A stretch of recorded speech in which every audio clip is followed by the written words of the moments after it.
Hi everyone and welcome back to my channel. If this is your first time here, then welcome to my channel. My name is Elise Camarena and I am going to cover a true crime case. The name of the person that I'm going to be talking about today is Charles Manson. Now, he has a cult, or had a cult, that he used to kill people. I'm going to go into it. But before I get into the nitty-gritty, I do want to give a trigger warning. There is a woman who was pregnant who ended up dying in these murders. So that's just kind of a heads up sort of thing. If this is not something you think you can handle, totally understand. I still hope that you like and subscribe though, because my future videos won't always include things like this. But I will always tell people about triggers because, you know, I want this to be a safe space where you could just learn about true crime cases. I like talking about them, so here we go. First, we're going to go into the background of Charles Manson. He was born in Cincinnati, Ohio on November 12th, 1934, and that would make him a Scorpio.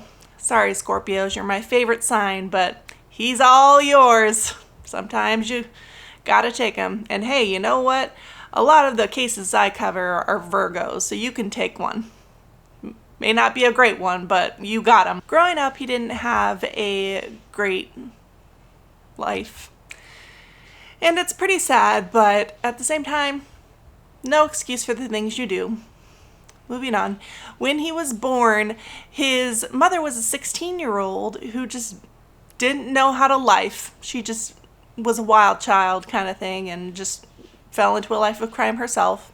He never met his father, but when he was 4 years old, his mother was put in jail.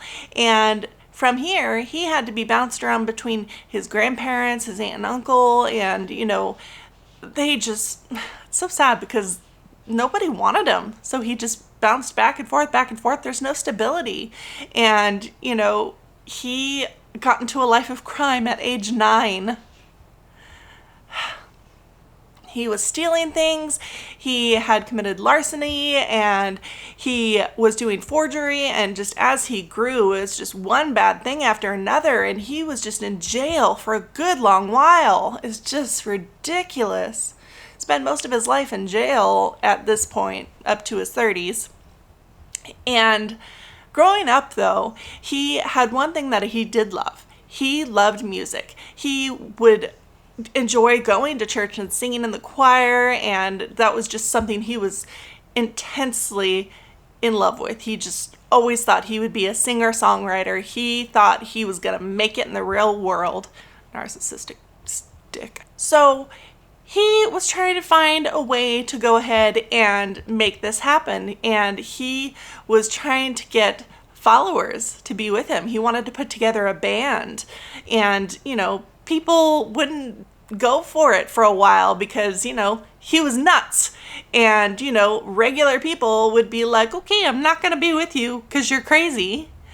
But he was very charismatic when it came to young women around 18, 19, 20. And he was very charismatic. And when he went to San Francisco, Haight-Ashbury during the Summer of Love, he went ahead and obtained 3 girls who just fell in love with him and, you know, just did anything and everything that he wanted because they figured he was a god and that he was going to be famous. And from here, he got a bus and he obtained land, and this was in Los Angeles desert, and the land was called Spawn Ranch. It was an old movie set that people just didn't go to anymore, and that's where the Manson cult was. They called it the family. So they're all there, and he is just gaining one follower after another. He's just, you know, getting everybody to be a part of his cult because he is just so charismatic to everybody, and, you know, everybody's just thinking he's this wonderful man, and just one thing after another. It's such bullshit, but okay. During this time, the drug scene wasn't taken as that big of a deal. Like, you know, there was weed and LSD, which apparently in these times wasn't a big deal. They all saw it as a means of enlightenment. Okay. And, they would all take drugs together, but Charlie wouldn't do it as much, or wouldn't do it, to the extent where his followers did, because he wanted to still stay in control. Dick. And he would make his followers just do ridiculous things. And one of them was that he would make them eat out of dumpsters. He would call it living off the land. Now, his followers had brought their children there too. You're making children eat out of dumpsters. Are you serious? Nobody should have to do that, ever. Ever. That's it. And he would take time away from them. He would make them get rid of their watches. They wouldn't celebrate birthdays. They would just let time go. And the only thing that they pretty much knew was day and night. That was it. He would control who they could and couldn't sleep with. And they all just were encouraged to be in orgies. And, even if you didn't want to sleep with somebody, Charlie kind of told you to do it, and you kind of felt like you had to, because he was like Jesus to you. Although he did have a decent number of followers, he did have an inner circle. Now, this inner circle pretty much was a very tight group, and they, like I said, did anything that Charles wanted, and it just, for some reason, Charles took to them more than he did with the other followers, if that makes sense. Anyway. Now I'm going to list off the people who were in that inner circle. First is Tex Watson. His name was Charles too, but he was from Texas, so they just called him Tex. There was Linda Casaban, who actually had a daughter and had left her, I believe, boyfriend, husband, and she came to Spawn Ranch thinking that she was going to have a better life there. And at first, things seemed great. Time of love. Things are going well for her, and so she's happy to stay there.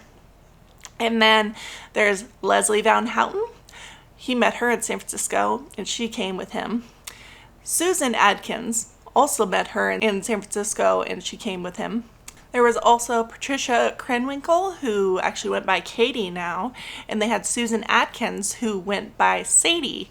Now, I think they just liked the nicknames, but I almost feel like Charles gave them these nicknames in order for them to kind of forget who they were before they came here, sort of thing, forget their ego type thing. The other two men were Bobby Bausleo and Clem Grogan. I think Clem might have been a nickname as well, but I digress.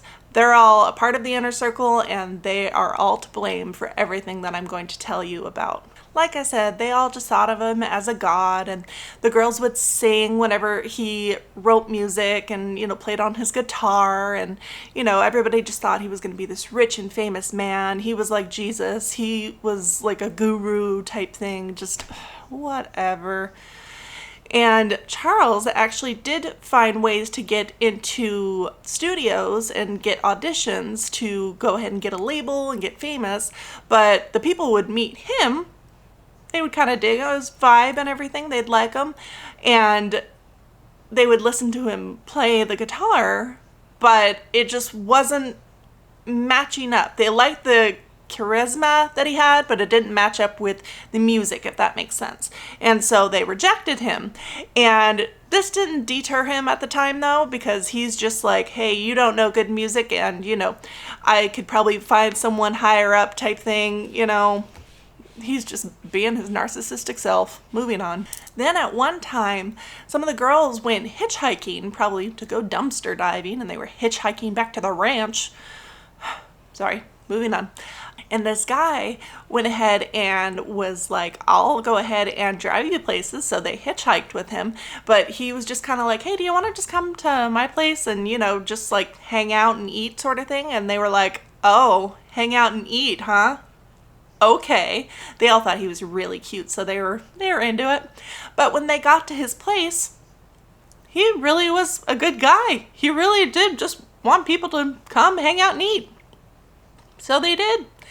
And later on, they found out that his name was Dennis Wilson. And who was he? He was the drummer of the Beach Boys, the big band in 1960s. Just saying, holy crap, the Beach Boys, like, I don't know, maybe younger people don't know them or whatever, but I know the Beach Boys. So they go back to the ranch and they tell Charles all about Dennis. They're just like, you know, he's in the band and all this stuff. And Charlie is just like, you need to take me back there. I need to meet him, kind of thing.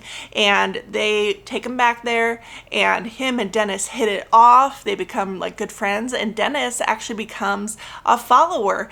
They, you know, all like hanging out. And then for a while, a lot of the followers would just end up hanging out at Dennis's place, you know, because kind of a rich dude in the part of the Beach Boys, you know, and they're all getting high and drinking together. And crazy enough, Charlie and Dennis end up collaborating together and writing music together. And Dennis just thought, you know, this man is amazing. And Terry Melcher, the man that he knew, the big kahuna, the man who, if he heard you and liked you, would sign you for a label. You needed to go to him, kind of thing. And Dennis hooked up Charlie to meet Terry Melcher so Terry could go ahead and listen to Charlie, see if he can sign Charlie, you know. And it was kind of the similar sort of thing as the studio. He kind of thought that, you know, Charlie was all right, but his music didn't match up, and he just, you know, it was just one of those things. He just didn't think that he was good enough, to be honest. And he told that to Dennis, and Charlie had to hear about it over the phone, and needless to say, he was pretty mad. Pretty mad. And, you know, he knew where Terry Melcher had lived, and he went to Terry Melcher's home because it sounds like he wanted to rip him a new asshole, because he just thought that he was going to get rich and famous and that this was going to really happen for him, and that, you know, he misled him and all this stuff. But he went to the home, but Terry Melcher didn't live there anymore. A woman by the name of Sharon Tate, who is an actress, and her husband, Roman Polowski, I think is how you say his name. I can't remember. I'm sorry. He was a director, and he and Sharon had actually both worked on the movie Rosemary's Baby, which is crazy. It's a weird but good movie, so I would recommend it. Moving on. But he showed up, and Sharon was just there, but she was 8 months pregnant. So, you know, when he saw her, he was just kind of like, fine, whatever. He was pissed because Terry wasn't there, and he basically got shooed off the property. And he just was so angry, you know, it's almost like he didn't know what to do with himself. So he was just looking for things to do just to kind of get out his anger, you know, especially because all of this was just making him look bad in front of the followers, because, you know, the big music man went ahead and shut him down, and he had to deal with that. And he was also really mad at Dennis too, because, you know, this just wasn't happening for him.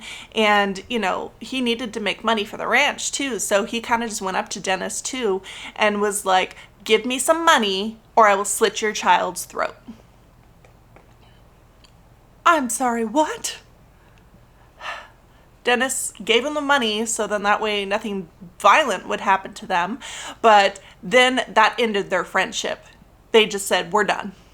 And that's the end of it for Dennis. But Jesus Christ. To this day, I know Dennis had regretted his entire time knowing Charles Manson. And Charles had a really interesting way of looking at things, like, for example, music. During this time, the Beatles put out an album called White Album, and when he listened to these songs, he interpreted them in such weird ways. There was one song in particular called Helter Skelter, and when he listened to it, he was convinced that Armageddon was coming, that all of the black people of the world, because they were oppressed for so long, were going to go ahead and take over the world, and there was going to be a fight between the races, and that the white people and the rest of everybody else had to go ahead and get ready to fight. And there was another song, I believe, on the album. It said something like pigs or political piggies, something like that. Nothing to do with anything. I mean, I don't even know that they were talking about cops, but maybe they were. I'm not sure. But it had nothing to do with the things that are going to be coming up soon. In fact, I looked into it, and the song Helter Skelter by the Beatles, the song was about an amusement ride in England. US didn't really know about it, but Helter Skelter is an amusement park ride.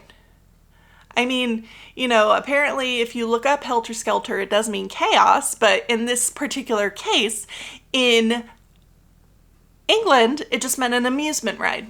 That was it. It wasn't anything sinister, nothing. But because everybody believed in Charles, they went ahead and stuck with him in that, idea. And then they decided that they needed to gear up, because if this was going to happen, they needed to be prepared to fight. All this stuff. And Charlie was just, hey, we need to get money no matter what, because we need to buy guns. And, he even got motorcycle gangs involved in Spawn Ranch and just started scaring people, started scaring the followers, just because, they showed up and this is, a loving place, and now it's just full of guns and horrible things that are just starting to pop up, so people are getting scared, but they're too afraid to say anything to Charlie or to leave because they're afraid that they'll get killed. And like I said, with everything happening here, they needed money because he wasn't rich and famous and no money was coming in. Nobody else had jobs. So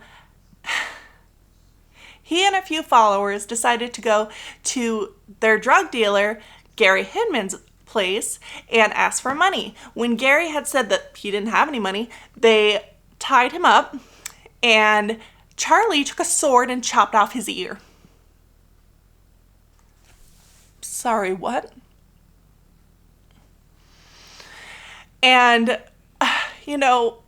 Gary was just saying the same thing over and over. I mean, I don't have any money to give you, kind of thing, Charlie was just like, well, I've bought stuff from you before, kind of thing. And it's just like, well, I don't have any money. If you don't have any money, you don't have any money. That's it. That's it. But it's not what he wanted to hear. So he gave a knife to one of his followers by the name of Bobby Bisoli, I think is how you say his last name. A lot of these people have weird last names. Anyway, gave him a knife and said, you need to finish the job. And when you're done, take the blood from him and write a paw on the wall to make it look like this was from the Black Panthers. So Bobby took a knife and stabbed Gary Hinman to death. Even though he was tied to a chair, he just stabbed him and stabbed him and stabbed him and got his blood and drew blood on the wall of a panther paw. Fucking crazy people. And later on, though, Bobby is so stupid. He went ahead and decided to take Gary Hinman's car, drive it around, and the cops pulled him over, and they found the knife that he killed him with, and they found blood on his clothes, and they were able to figure out that he was there with the blood due to forensic science. They were able to match up the blood, So he was arrested. And now Charles was starting to see, due to this whole thing, that he could get his followers to kill people. He wouldn't even have to touch anybody. He could go ahead and just work through his followers. So he decided to take some of the people of his inner circle and start to go and make murders happen. Start the racial war. You've got to go ahead and make it happen because nothing was happening right now, so he had to start it. So what did they do first? He made Tex, Linda, Katie, and Sadie get in a car and drive to Terry Melcher's old house, which is, the home of Sharon and Roman Poloski. It was Sharon Tate and Roman Poloski. I can never say his last name. I'm sorry. But they went to the home, and they were on the back of the home, and they had guns, and they had wire cutters. And they were starting to walk into the home from the backyard, but then a car came around, and a man by the name of Stephen Parent was just over there driving to see the caretaker because he was his friend. And Tex decided to shoot him 4 times and take his wallet. The girls had pretty much no idea any of this stuff was going to be happening. They just thought it was another robbery because they tended to do that to get more money. And they were all in shock. Now, Tex decided to cut the telephone wires, and he went ahead and started going into the house with Sadie and Katie, and he told Linda to stay outside to be a lookout, and, if anybody came out to, tackle them or something, or if, she heard any sound, to kind of warn them. So Tex, Sadie, and Katie go into the home. They have guns, they have knives, and they shoot and kill everyone. They stabbed people probably up to 40 times, and, they took 3 of them, Sharon Tate and a couple other people, and they hung them from the beam in their home. Sharon Tate was 8 months pregnant, and she begged for her life and for the life of her unborn child, and they all were just like, "You are gonna die, I'm not giving you any mercy," kind of thing, and they just made a mess. There was blood everywhere, and on the front door, they took blood from one of the victims and wrote "pig" on the front door. And Linda just was overcome with fear. She was in shock. She actually ended up going back to the car because she was so scared and didn't know what else to do. She wanted to maybe go next door and tell somebody to maybe call the cops or to do something, but she was afraid if she went next door that the rest of them would come after the neighbors. So she just went into the car and just sat and waited for them all to come back. And they were all dead. Everyone in that home was dead. I'll go into the names later, but they all died. Senseless. They had done nothing wrong. They just lived in that house. That's it. It was a place where Charlie was rejected, so he started off with that home. They drove back to the ranch, and when they got there, Charlie was, looking at all of them, smug, and he was just asking everybody, "Do you have any remorse?"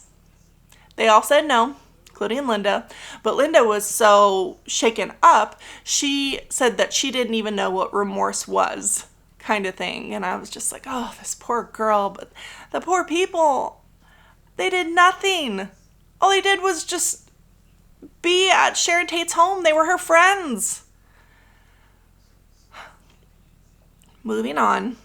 One of the girls who killed these people complained that her wrist hurt because when she was stabbing these people, it hit bone. And she was complaining about her wrist. These people were dead, and she was complaining. Some people just shouldn't breed. Just no. Most disgusting fucking human in the whole world, and just no. No mercy for her at all. The next day, on August 10th, 1969, people were buying security systems and guard dogs left and right because they saw on the news that Sharon Tate's home had been raided and everyone there had died. So everyone was really scared. She was a pretty famous actress, and they were thinking if something like that could happen to such a high-ranking person in Los Angeles, that it could happen to them too, and that they died in such a horrific way. They wanted to be safe. But on August 10th, 1969, the very next day after the murders from Sharon Tate's home, Charlie was telling everybody that when they did those crimes on August 8th, 9th of 1969, that they were too messy. Really? Of all the things, too messy? No, just shouldn't have happened. None of these people deserved anything that came to them. Fucking terrible people. This time on August 10th, Charlie and some of his followers all drove to 3301 Waverly Lane or Drive? Anyway, in Los Feliz, Los Angeles, and this was just a random house. Didn't even care who these people were. It's just a random place. And Charles had said, that the place was too messy last night. So him and Tex go inside and they go ahead and tie up a couple by the name of Lino and Rosemary LaBanca. They tie him up back to back on chairs. And then they come out and Charlie makes Leslie Van Houten, Katie, and Tex back in there and do the exact same thing they did last night. The stabbing, the shooting, and everything else. But this was basically worse because one of them actually got a knife and fork and stabbed it into Lino's body. And then I believe it was Katie who had decided that it would be a good idea to go ahead and carve war into this man's stomach. Terrible people. They took blood from them and they wrote pig all over the walls and political piggy and rise, and on the refrigerator they wrote helter skelter. They took a shower, they ate their food, and just went ahead and moved on like it wasn't a big deal. And then they hitchhiked back to Spawn Ranch. And while all of that was happening, Manson told Linda, Clem, and Sadie to go ahead and kill this one man that Linda had met on the beach. So he dropped them off at the apartment that Linda had said, he lived. And then Charlie drove off. Charlie had told her specifically that she had to take the knife, and when the man opened up the door that she was supposed to slit his throat. And I know, right? She was able to avoid it, luckily. And then when she came back to the ranch, because the rest of them just hitchhiked, because like I said, Charlie just left them all like a fucking dickhead.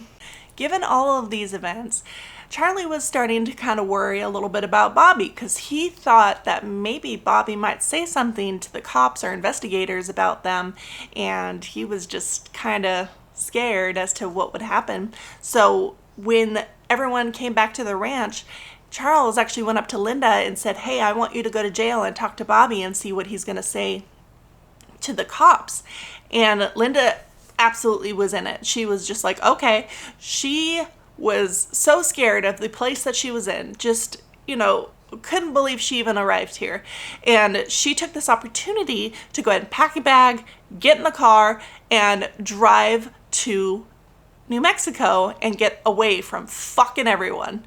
But the thing is, she had to leave her daughter Tanya with all of these people. It was just so sad when I was watching that documentary. I don't know if I could have had the strength to leave my child there, but somehow she did.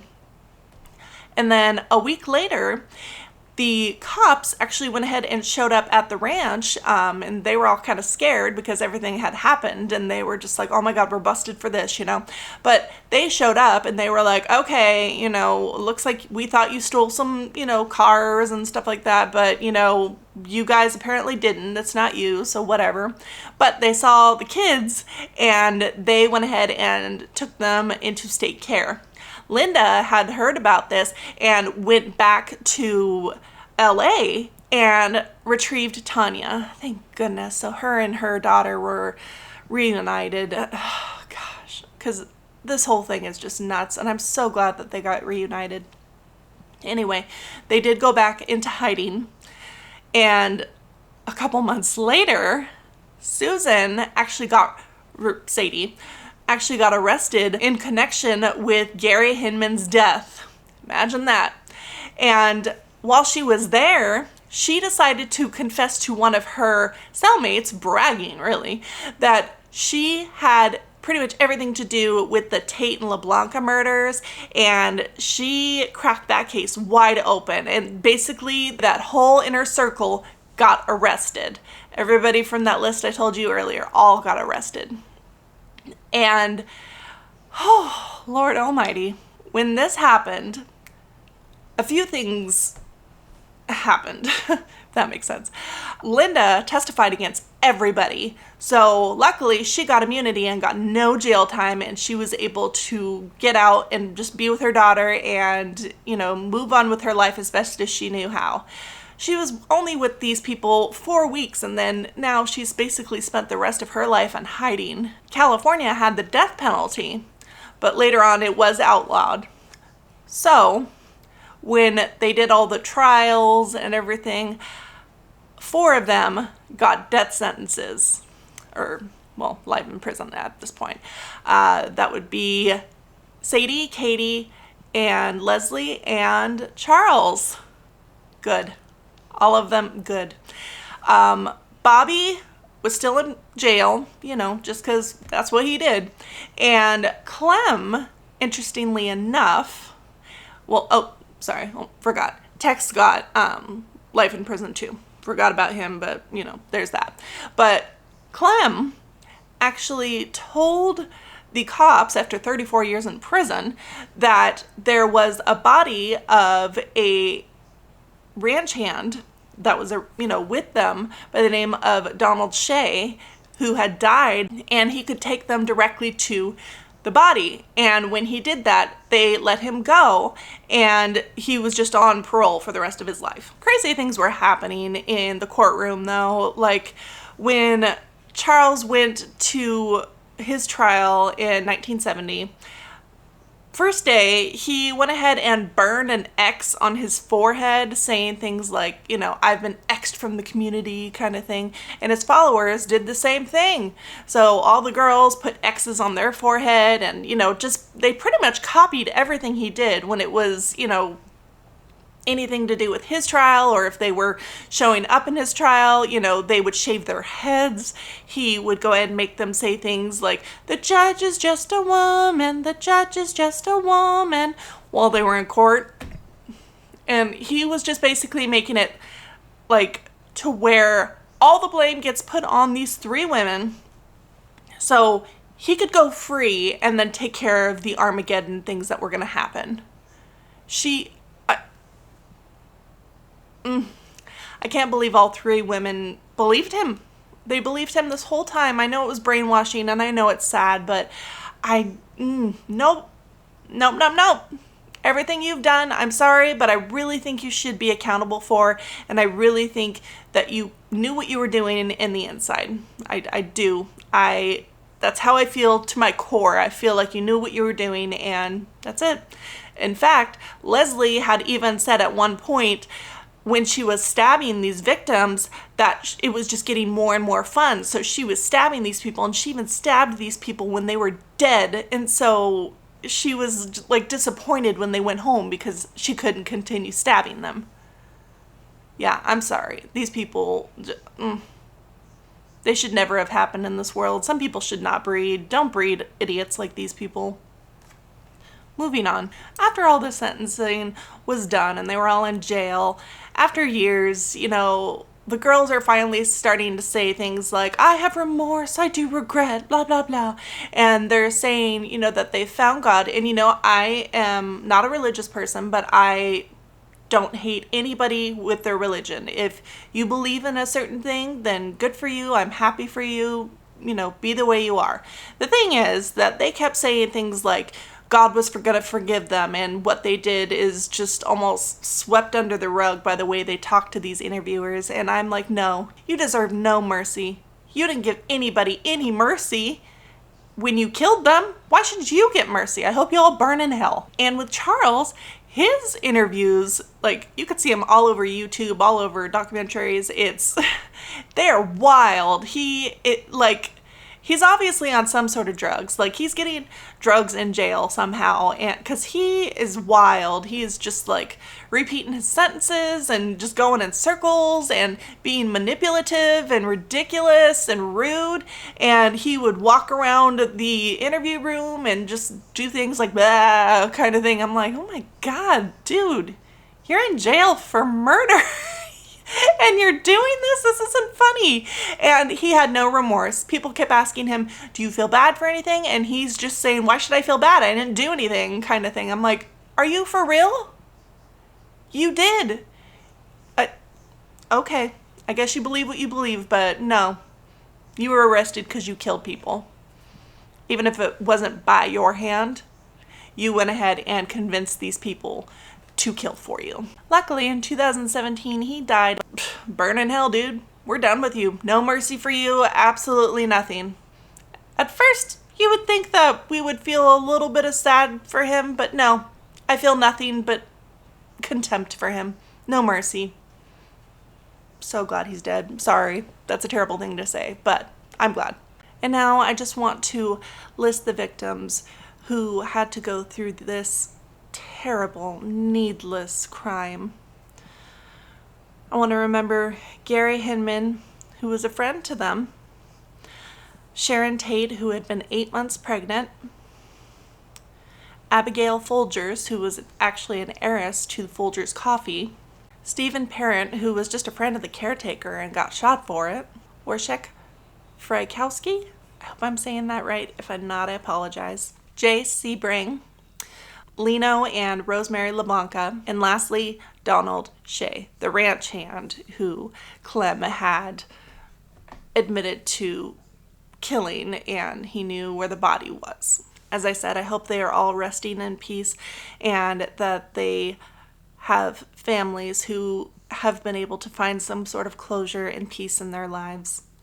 You will not be forgotten, any of you. And that is the story of Charles Manson and the cult, also known as family. Thank you very much for listening to my video. I'm sorry if I left anything out or, didn't pronounce things very right. It just, I'm trying. And sometimes I just don't pronounce things correctly. I am human. That is just the way of the world. And like I said, I just hope that you like and subscribe, stick around, and I hope you see my next video, which hopefully will be coming up next Friday. And in the meantime, stay weird. Be safe. Bye.